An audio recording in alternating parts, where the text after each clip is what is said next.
Olá vocês, estamos de volta então para o segundo bloco do Ciência e Pesquisa, conversando com os organizadores e participantes Sul. Desta feita, conversando com o professor Pedro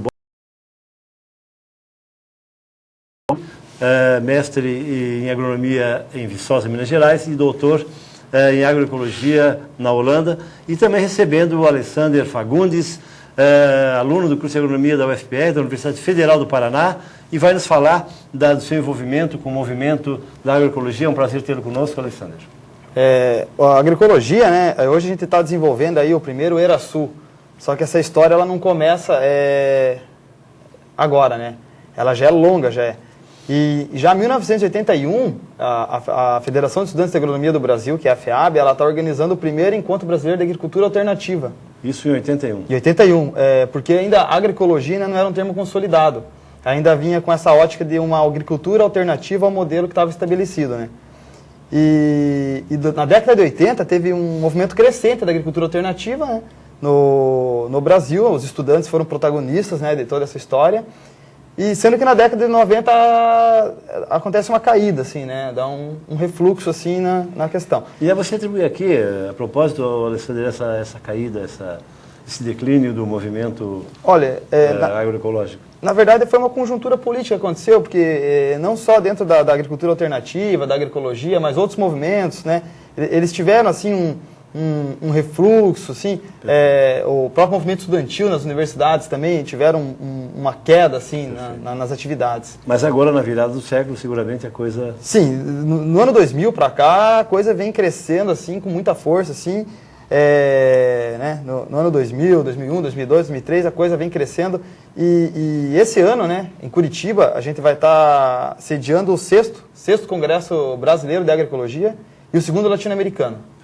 E isso mostra que a coisa, né, ela tá tendo um novo recomeço, né, que é agora com a agroecologia mesmo.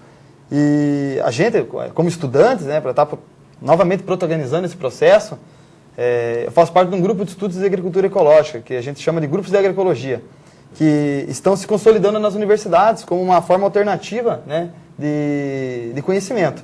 E a gente está pretendendo, junto com esse Congresso Brasileiro e Latino-Americano de Agroecologia, sediar o primeiro Encontro Nacional de Grupos de Agroecologia. A gente está promovendo um fórum, né, onde os estudantes vão estar colocando as questões inerentes à agroecologia, né, aos grupos de agroecologia e a nossa atuação dentro da universidade, né, como a vanguarda aí dessa nova opção aí que vem surgindo. E, Alexandre, qual é a grandeza hoje da agroecologia a nível de Brasil, por exemplo, e quais os estados em que existe uma consolidação, uma estrutura mais fortemente elaborada? Assim, hoje no Brasil existe a Associação Brasileira de Agroecologia, existe a Articulação Nacional de Agroecologia, existem articulações regionais de agroecologia. No caso, né, o sul do Brasil hoje a Rede Acuvida, né, representa bastante esse papel da agroecologia no sul do Brasil. E hoje os estudantes, né, a gente mais uma vez quer estar se consolidando aí com uma unidade de... Obrigado. Pedro, nós falávamos no bloco anterior sobre a importância da agroecologia para a sociedade moderna. E nós falávamos de uma coisa no final do bloco, você lembra? Eu falei sobre um termo interdisciplinar. Em quais áreas, por exemplo, de conhecimento, do conhecimento humano, ou em quais setores sociais ela aparece fortemente atrelada à questão da agronomia, de modo geral? Porque, veja bem, na construção civil e nos conceitos de construções industriais, como é que tu vês o avanço da agroecologia no modo de produção social atual, Pedro? A agroecologia, se nós pegássemos a definição da palavra simples, ecologia é aplicada a sistemas produtivos. Mas hoje, sistemas produtivos é entendido não só de alimentos, nós temos fibras e bioenergia que está crescendo bastante. De início, a agroecologia ela se vale de outras ciências para fazer um referencial teórico básico, de inicial, para a mudança de como o meio rural pode se harmonizar ao ambiente e às exigências da sociedade. Então, nós temos, por exemplo, a permacultura, que é uma das áreas, né, que a agroecologia se alimenta. Ela trabalha com bioengenharia ou bioconstrução também no meio rural. Só para que o nosso telespectador entenda, né, a permacultura seria, então, cultura permanente. Cultura permanente, né? Exatamente. E a permacultura, por exemplo, tem um dos princípios dela é aproveitar a energia em fluxo.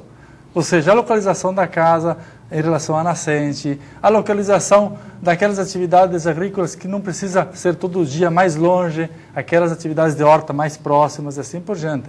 Então ela procura redesenhar o espaço da propriedade. Tipo reaproveitamento da própria água da chuva. Reaproveitamento da água da chuva e outras questões que se adere ou que se junta a ela de intervenção de menor impacto possível. Por exemplo, as terapias não residuais, como a homeopatia, a fitoterapia e assim por diante. Esse assunto, Pedro, é muito interessante e nós vamos voltar depois, num próximo momento, no bloco seguinte, daqui a pouco, a conversar inclusive sobre isso, porque você que nos assiste sabe da importância da fitoterapia e enfim, do cultivo de plantas medicinais. O princípio ativo das plantas, na verdade, é que fazem toda a história, né, dos medicamentos do mundo inteiro, inclusive dos alopáticos, né?